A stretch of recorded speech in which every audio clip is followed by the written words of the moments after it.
Menurut Ahmad Azhar Bashir dalam bukunya Wakaf, Al-Ijarah Syirkah mengemukakan, ijarah secara bahasa berarti balasan atau timbangan yang diberikan sebagai upah atas pekerjaan. Ada perbedaan terjemahan kata ijarah dari bahasa Arab ke bahasa Indonesia. Antara sewa dan upah juga ada perbedaan makna operasional. Sewa biasanya digunakan untuk benda seperti seorang mahasiswa menyewa kamar untuk tempat tinggal selama kuliah. Sedangkan upah digunakan untuk tenaga, seperti karyawan yang bekerja di pabrik dibayar gaji atau upahnya satu kali dalam 2 minggu atau sekali dalam sebulan. Dalam bahasa Arab, upah dan sewa disebut ijarah. Dasar hukum ijarah. Hukum ijarah dapat diketahui dengan mendasarkan pada teks-teks Al-Quran, hadis-hadis Rasulullah, dan ijma ulama fikih sebagai berikut. 1. Berdasarkan Al-Quran. Dalam Al-Quran, ketentuan tentang upah tidak tercantum secara terperinci, akan tetapi pemahaman upah dicantumkan dalam bentuk pemaknaan tersirat. 2. Berdasarkan hadis, dan 3. Berdasarkan ijma. B. Rukun ijarah. Kalangan Hanafiyah berkesimpulan bahwa rukun ijarah terdiri dari ijab dan kabul.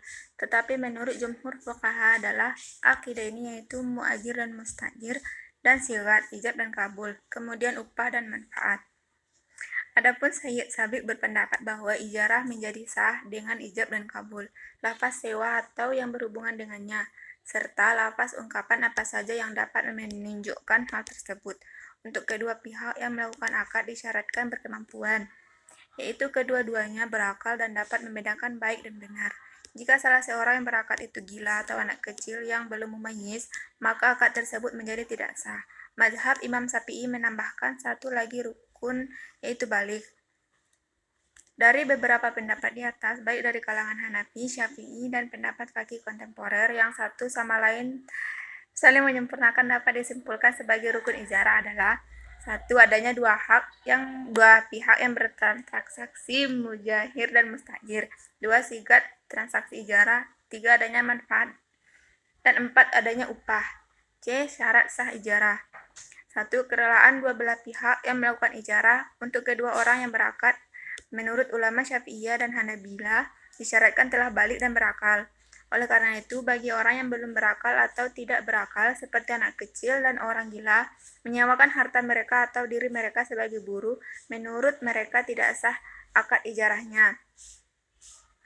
2. Mengetahui manfaat dengan sempurna barang yang akan diakadkan sehingga mencegah terjadinya perselisihan. Apabila seseorang di antara mereka terpaksa melakukan akad itu, maka akadnya tidak sah. 3. Hendaklah barang yang dapat dijadikan transaksi atau akad dapat dimanfaatkan kegunaannya. Yang keempat, manfaat adalah hal yang mubah, bukan yang diharamkan. 5. Objek ijarah bisa diserahkan dan dapat dipergunakan secara langsung dan tidak cacat.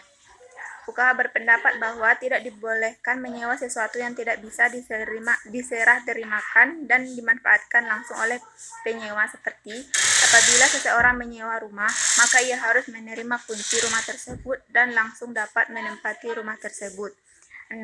Objek yang disewakan adalah bukan sesuatu kewajiban bagi penyewa. Misalnya, menyewa seseorang untuk melaksanakan salat wajib untuk penyewa, atau menyewa orang yang belum haji menggantikan haji penyewa. 7. Objek ijarah adalah sesuatu yang bisa disewakan secara umum, seperti rumah, kendaraan, hewan ternak untuk tunggangan atau pekerjaan. 8. Bahwa imbalan atau upah itu harus bentuk harta yang mempunyai nilai jelas diketahui, baik dengan menyaksikan atau dengan menginformasikan ciri-cirinya.